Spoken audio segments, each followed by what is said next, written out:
મહાત્માના માણસ.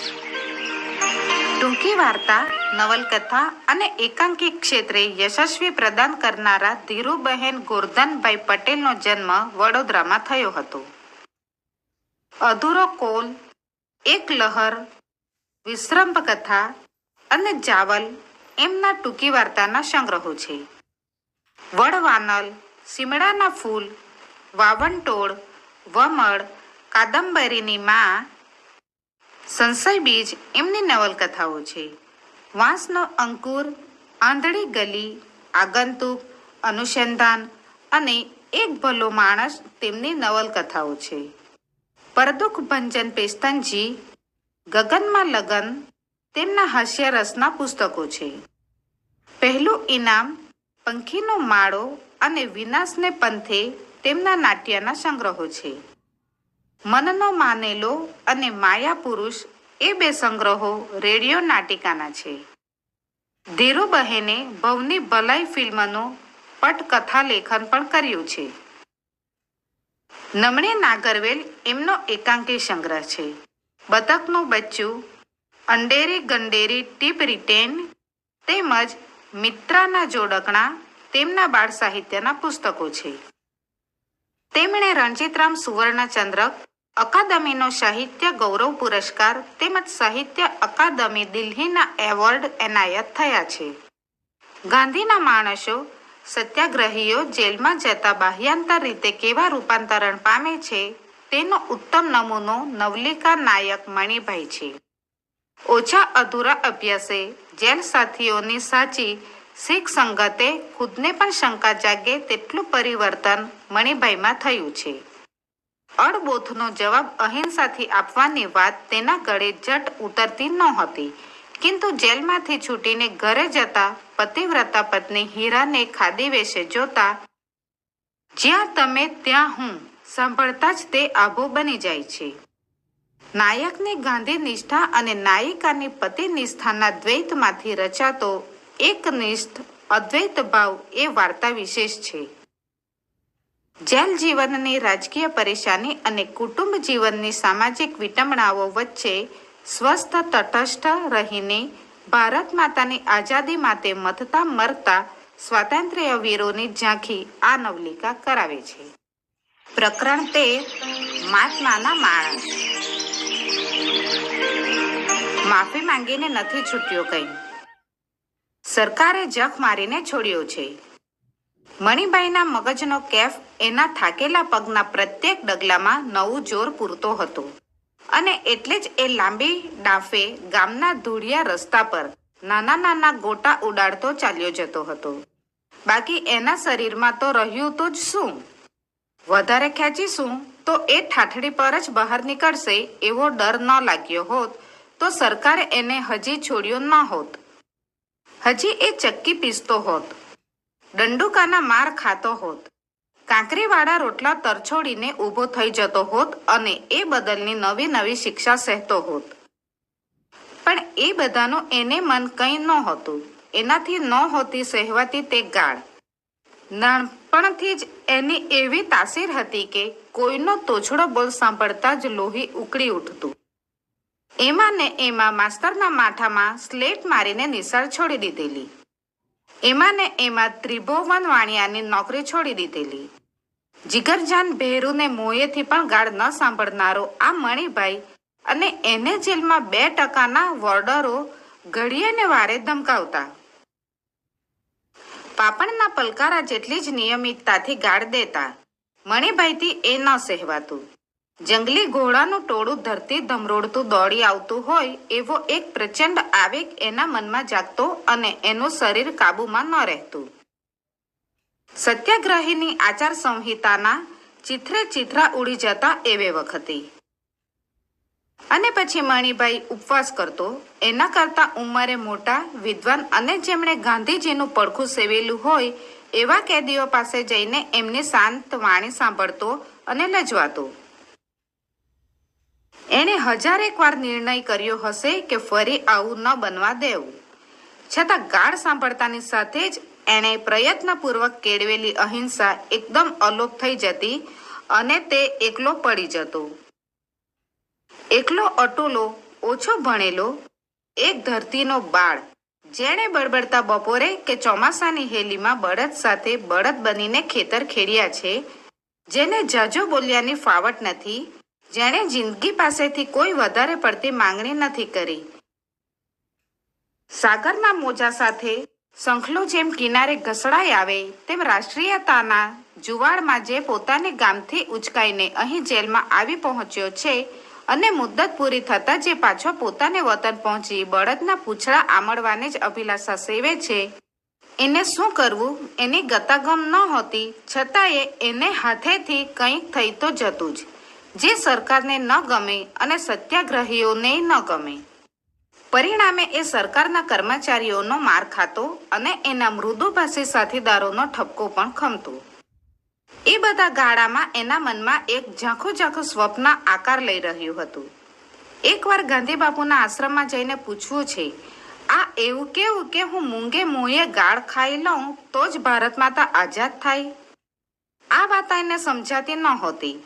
જો કે જેલવાસ દરમિયાન એના સુશિક્ષિત ભાઈબંધોની મદદથી એનું ભણતર ઠીક આગળ વધ્યું હતું. અનેક અજાણી ચોપડીઓના પાનામાંથી અજવાળું પથરાતું જતું હતું અને એના મગજના નવા વિસ્તાર શોધી કાઢતું હતું. મણિભાઈને બીક લાગતી હતી કે પોતે કંઈક બદલાઈ રહ્યો છે, અજાણ્યો થતો જાય છે. આ નવો મણિભાઈ શું કરે ને શું નહીં તે કંઈ કહેવાય નહીં. તો એ આ બધું ઘડીક ગમતું ને ઘડીક ન ગમતું એવું બન્યું જતું હતું. ને હવે એ પૂરું થઈ ગયું હતું. એ છૂટી ગયો હતો અને એના પગ એના ગામ તરફ વળ્યા હતા. મણિભાઈ તો મણિભાઈ જ હતો, કંઈ આઈન્સ્ટાઈન નહોતો. છતાં એણે એની મેળે જાતે સાપેક્ષતાનો સિદ્ધાંત શોધી કાઢ્યો હતો અને અત્યારે એ એવું અનુભવતો હતો કે જાણે જેલમાં મહિનાઓ નહીં પણ વર્ષોના વર્ષ રહ્યો હોય, જાણે એક ભવ વીતી ગયો હોય, જાણે એક નવો જન્મેલો મણિભાઈ સ્વપ્નમાં ચાલતો ચાલતો પોતાના પૂર્વ જન્મની ભૂમિકા શોધતો હોય. આછો વગડો હવે પૂરો થવાની તૈયારીમાં હતો. આગેથી તમાકુના લીલાછમ ખેતર દેખાતા હતા. મહેનતુ ખેડૂતોના હાથ રોજે રોજ ફરતા હતા, એટલે ક્યાંય વાંકો ચૂકો છોડ કે નીંદણ દેખાતું નહોતું. ધરતીએ પોતાના પેટાળમાં રહેલા જીવતા જાગતા નીલમ જાણે બહાર પ્રગટાવ્યા હતા. અચાનક મણિભાઈના પગ પાસે થઈને એક મોર દોડી ગયો અને પાછળ 4-5 ઢેલડીનું ટોળું આવ્યું. મણિભાઈ ઊભો રહી ગયો. એને સુખ ઉપજ્યું. એને ઘર સાંભળ્યું. એના બાપ વેરીભાઈ ઘરની બહાર રસ્તામાં મૂકેલી લાકડાની પાટ પર બેઠા બેઠા હુક્કો ગગડાવતા હશે. એ કઈ વધારે નહીં બોલે. મણિભાઈ આયા ભાઈ કહીને જવાબની ખેવના વગર ચલમનો દેવતા ખોતરવા માંડશે, પણ રાજી તો થશે જ. મનમાં ને મનમાં કદાચ દીકરાના દુબળા દેહ પર એક નજર ફેરવી લેશે અને દુખી થશે, પણ કશું બોલશે નહીં, કંઈ પૂછશે નહીં. એ બધું બાનું કામ. બા તો તરત જ ઠેઠ પરસાળના ઉમરા લગી ભલી હશે તો ચોક લગી દોડી આવવાની. આયો ભાઈલા, આય હાય કેવો થઈ ગયો છે. કાર્તિક આંખે આંસુડા ભરી દેશે. ઝટપટ ઘૂમતાથી આંખો લૂછીને પાણીનો લોટો ભરી લાવશે. સોનું તે સી ચીજ છે, એવો ચડક કરતો પિત્તળનો લોટો, એની બાના હાથે ઉટકાયેલો ચોખ્ખો ચણક લોટો ને એમાં ભરેલું ઠંડુ પાણી. માણસ બીજું શું માંગે આ દુનિયામાં? મણિભાઈના પગ ઝડપથી ઉપડ્યા. પછી એની અંદર ઉપસતા પેલા બીજા મણિભાઈએ ધીરે વાત કરવા માંડી. બા હજી લાજ કાઢે છે, ઘૂમટો ટાણે છે, કાઠિયાવાડના જેવો લાંબો નહીં તો એ આખું કપાળ ઢંકાઈ જાય એવો તો ખરું જ. એ કાંઈ બરાબર ન કહેવાય. બાને એકવાર ગાંધીબાપુના આશ્રમમાં લઈ જવી પડશે. ત્યાં બધા એને બરાબર સમજાવી દેશે. લાજ ન કાઢવી, ઘરેણા ન પહેરવા ને ભાગોળમાં પેંસતો મણિભાઈ લગભગ હસી પડ્યો. બાને તો ઠીક, હીરાને કોઈ કાળે સમજાવી શકાય? એને ઘરેણાનો બેહદ શોખ હતો. બાપને ત્યાંથી મળેલા મોટા ભાગના દાખીના એ રાત દિવસ પહેરતી અને 7 પેઢીના સગાને ત્યાંય લગ્ન આવે તો અમુક મંજૂસ ખોલીને હાર, પહોંચા અને સાંકળા કાઢતી જ. બા કોઈ વાર ટોકતી, બધે બધું પહેરવું જ એ લખી આલ્યું છે, પણ હીરા ધરાર કાઢતી ને પહેરતી. બાને સામે જવાબ ન વાળતી પણ દેરાણીને મોંએ બબડતી, બાપે આલ્યું છે તે પહેરવા કે પટારામાં ઘાલી મેલવા? હીરાનો ખોળો ભરવાનો થયો ત્યારે રોકડ રકમ આપવાની વાત થયેલી. તે તેણે તત્કાળ નકારી કાઢીને સીધ્યા શાહી કડા કરાવ્યા અને લીધા ત્યારે જ જંપી. છોકરો હવે મોટો થયો હશે. પોતે જેલમાં ગયો ત્યારે જરા જરા ચાલતો શીખ્યો હતો. રાવજીના જન્મ પછી જ પોતે પેલા ભાષણમાં ગયો એ જ સારું થયું. નહીંતર કોને ખબર, ગાંધીજીની ઘણી ઘણી વાતોમાં આયે આવી જતી હતી. બ્રહ્મચર્યની. જો કે મણિભાઈને એ પેલી અહિંસા કરતાં વધારે આકરું નહોતું લાગવાનું. હશે હવે આમ ને આમ. ઘર જેમ જેમ નજીક આવતું ગયું એમ જેલ, સિપાઈઓ, લાઠી ને કાંકરીવાળા રોટલા આઘા જતા ગયા. નજર આગળ પોતાનું હૂંફાળું સાદું સીધું ઘર તરવરવા લાગ્યું. મા બાપના કરચલીવાળા ચહેરાના દર્શન ને સગાવાલાના હેતાળ આવકાર માટે મન તલસવા લાગ્યું. સાથીદારોએ તો કહ્યું હતું, તરત પાછા આવી જજો મણિભાઈ, પણ એનું મન અંદરથી ઢીલું પડ્યું હતું. એને ઘરમાં રહેવું હતું, એને હીરાને મળવું હતું, બા અછોવાના કરે એ માણવું હતું. ગામના માણસોય તે મીટિંગ બીટિંગ ભરશે, કાં તો હાર પહેરાવશે, કદાચ નિશાળના માસ્તરને બોલાવી લાવશે ભાષણ કરવા. પોતે કંઈક જવાબ વાળવો પડશે. છેલ્લે ભારત માતા કી જય, મહાત્મા ગાંધી કી જય એમ બોલાવવું પડશે. માળું આ હિન્દીનું એ એક નવું જ હતું, પણ કંઈ નહીં, શીખી લેવાય એ તો. આ ગુજરાતી ન બરાબર આવડવું એમ ને એમ હિન્દી, બાપુ કહેતા હશે એ બરાબર જ હશે ને, એ ઓછા કંઈક ખોટું કહે. આવા વિચારોમાં રસડતો અને ઝડપભેર પગલાં ઉપાડતો મણિભાઈ પોતાના મોહલ્લામાં આવી પહોંચ્યો ત્યારે ચાટ આગળ પડ્યા હાંફતા બે ચાર કૂતરામાંથી એકે આંખ ઉગાડીને એની સામે જોયું અને પહેલા ભસીને ને પછી પૂંછડી હલાવીને એનું સ્વાગત કર્યું. સાધારણ રીતે કૂતરાને હળે કહીને આગા કાઢતા મણિભાઈને આજે કૂતરા ધકેલી કાઢવાનું મન ન થયું. એણે દૂર નજર માંડી. પાટ ઉપર કોઈ બેઠું નહોતું. કેમ આમ? મોટા કંઈ માંદા સાજા તો નહીં હોય? ધગધગ થતા કાળજે મણિભાઈ આગળ વધ્યો. ઘર પાસે પહોંચતામાં તો એને કેટલાય વિચાર આવી ગયા. એ વિચારોમાંથી મુક્ત થઈને બાનું અશ્રુભીનું સ્વાગત માણવા જેવો એ ઘર આગળ આવીને ઊભો કે ડેલીનું ભારેખમ ખીલા જડેલું કમાડ કિચુડ કિચુડ કરતું બંધ થઈ ગયું. આ કમાન્ડ કદી બંધ નહોતા થતા. વર્ષોના વર્ષો લગી બંધ નહોતા થયા. મણિભાઈની સંભરણામાં તો નહીં જ, હંમેશા નાની ઝાંપલી જ વસાતી. આજે આ કમાડ બંધ? એના મનને એક ધક્કો લાગ્યો. એણે ભારે સાકળ ઊંચકી અને ખખડાવી. કોઈ બોલ્યું નહીં એટલે એણે ફરી જરા જોરથી ખખડાવી. તે સામેના ઘરની ઉપલી મેળીની બારીઓ ખુલી અને પાછી ધડાધડ વસાઈ ગઈ. કંઈક છે મનમાં વિમાશતા મણિભાઈએ મોઢેથી બૂમ પાડી, બા, એ બા, કમાડ ખોલો, હું છું હું. અંદર અને બહાર નિઃશબ્દ શાંતિ છવાઈ ગઈ. મણિભાઈને થયું કે પોતે હજી જેલમાં જ છે, એક સ્વપ્નો જુએ છે. અડધી રાતે છાતી પર ભયના ઓઠાર બનીને છવાઈ જાય એવું દુઃહ સ્વપ્ન. જરાક પ્રયત્ન કરીને આંખો ખોલી નખાય તો પલકવારમાં બધું મટી જાય. બા દોડતી દોડતી બહાર આવે. હરખ ગેલી થઈને પૂછે, ભાઈ આયો? એ પણ એક બીજું સ્વપ્નું જ ના હોય? ઓચિંતા પગ દુખવા માંડ્યા. બહુ થાક્યો છે પોતે.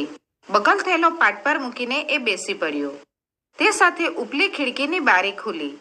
ક્રોધભરી ગર્જના સંભળાઈ, ચિયો છે? હું મણ્યો.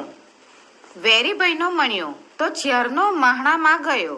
હેંડતો થા હેંડતો, મોટી મહાત્મા વાળીના જોઈ હોય તો. અને બારી વસાઈ ગઈ. દિશા શૂન્ય બનીને મણિભાઈ એ બારી સામે તાકી રહ્યો. ઘણા વખત લગી તાકી રહ્યો અને અંતે એણે બગલ થયેલો પાછો ઉંચક્યો. મણમણના થઈ ગયેલા પગ ઘસડ્યા અને કૂતરાની ચાટ આગળ જરા થંભીને રસ્તામાં ખાવા લીધેલું ગાંઠિયાનું પડીકું ઊંધું વાળ્યું. આભારવશ કૂતરાએ પહેલા પૂંછડો પટપટાવી અને ટોળે વળ્યા, પછી ગાંઠિયા સૂંઘીને આગા ખસી ગયા. ઠીક ત્યારે તમે જાઓ, અપાર ખેદથી મણિભાઈએ પાછું વળીને જોયા વગર બાપ દાદાનો મહોલ્લો કાયમ માટે છોડ્યો. એને સમજાતું નહોતું કે શું કરવું. સત્યાગ્રહીએ આવે વખતે ઉપવાસ કરવા જોઈએ, માતા પિતાને સમજાવવા જોઈએ. પેલું શું? હા, હૃદય પરિવર્તન કરાવવું જોઈએ. પણ ગાંધીજી ક્યાં એના મા બાપને ઓળખતા હતા? એમને ક્યાં ખબર હતી કે વેરીભાઈ વિફરે એટલે પછી કોઈના નહીં? લાખ સમજાવો તો એ બધું પથ્થર પર પાણી જ. કંઈ નહીં, પોતે સાબરમતી ચાલ્યો જશે, આશ્રમમાં રહેશે, રેતીઓ કાઢશે, દેશ સેવા કરશે. નહીંતર પાછો સત્યાગ્રહ કરીને જેલમાં જશે. આ વખતે ડહ્યો થશે, કોઈના પર હાથ નહીં ઉપાડે. વેરીભાઈને જો એમ લાગતું હોય કે એમનો મણિયો મરી ગયો છે તો પોતાના મનથી પણ બાપ ઓચિંતી માં સાંભળી. ગળે સોપારી જેવો ગોળ ડૂચો ભરાયો ને આંખ ભીની થઈ ગઈ. માએ પણ બારનું ન ખોલ્યું. મગજ બહેર મારી ગયું હતું. પણ પગને એમની પોતાની આગવી સૂઝ હતી. રસ્તામાં એને જોઈને ઓળખ્યો ન ઓળખ્યો કરતા માણસો એને જાણે દેખાતા હતા અને ન હોતા દેખાતા. ચોરે એનો બાળપણનો ભાઈબંધ મગન્યો બેઠો હતો. એકવાર તો મણિભાઈને જોઈને ઉત્સાહથી ઉઠ્યોય ખરો, પણ પાછો બાજુમાં બેઠેલા વડીલોથી દબાઈને બેસી ગયો. મણિભાઈ નિર્લેપ ભાવે ગામ છોડીને બહાર નીકળ્યો. સામેથી કોક આવતું હતું. બોલ્યું, "ચ્યો હેંડ્યા?" "સુંદરણા."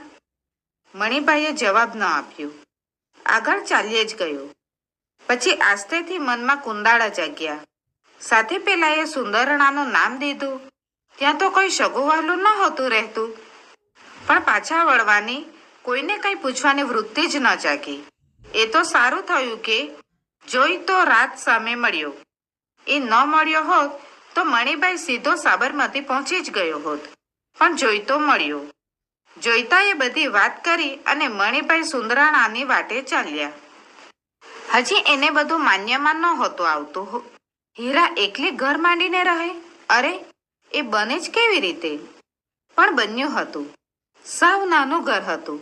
પાટીદાર મહોલ્લાને છેડે છેવાડે. આંગણામાં ભેંસ હતી. સામે કાઠીનો ખાટલો હતો.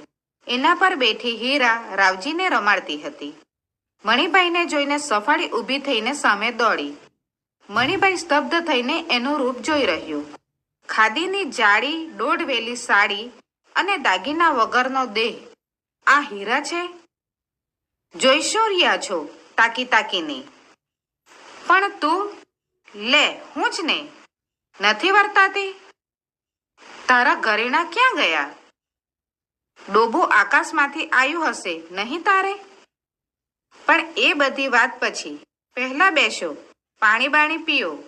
આય હાય, કેવા થઈ ગયા છો સાવ? પતિ પત્ની મળ્યા. બધી વાતો થઈ. બાપની જો હુકમીની ને બાના નિર્બળ વિરોધની ને હીરાના પિયરિયાએ લીધેલા વલણની ને એવી બધી. પણ મણિભાઈના મનનું કૌતુક મટતું નહોતું. પોતે તો જાણે ઠીક કેવા મોટા મોટા માણસોને મળ્યો ને કેવું બધું જાણી આવ્યો ને બદલાયો. પણ આ હીરા, એને કોણે આ શીખવાડ્યું? એ ક્યાંથી આટલી સાહસિક થઈ શકી? હીરાએ તો જાણે ટૂંકો ને ટચ જવાબ, જ્યાં તમે ત્યાં હું, આપીને વાત પતાવી નાખી ને ઝટપટ થાળી પીરસી દીધી. પણ મણિભાઈને કંઈ સમજાયું નહીં. એ બહુ જ વિચારમાં પડી ગયો. વિચારમાં ને વિચારમાં એણે ભાગોળેથી લીધેલા બીડી બાકસ કાઢ્યા ને જેવો દિવાસળી પેટાવા ગયો કે હીરાએ એના હાથ પર ઝાપટ મારીને કહ્યું, "રાખો હવે, શોભતા નથી મહાત્માના માણસ થઈને." પત્નીના હાથની પહેલવેલી ઝાપટ ખાઈને મણિભાઈ ચોંકી ઉઠ્યો. ચીડાવાની તૈયારીમાં હતો ત્યાં સામસામી નજરો મળી અને બંને હસી પડ્યા.